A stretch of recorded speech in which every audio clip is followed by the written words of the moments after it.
मान्सूनबाबत आनंद वार्ता 13 मे पर्यंत मान्सून अंदमानमध्ये दाखल होण्याची शक्यता। यंदा 10 दिवस आधीच मान्सून अंदमानात येण्याचा अंदाज।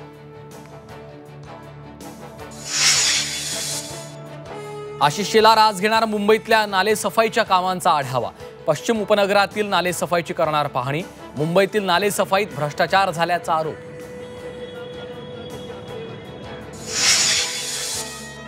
ऑपरेशन सिंदूरच्या यशाचं मुंबईकरांकडून स्वागत। सिद्धिविनायक मंदिरात आज सकाळीच आरती आणि पूजा।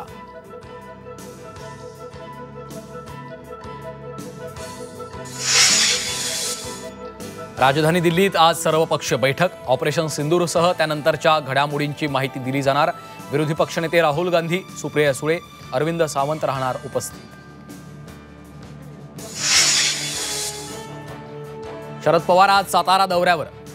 रयत शिक्षण संस्थेच्या बैठकीला राहणार हजर। पवारांचा 2 दिवसांचा सातारा दौरा।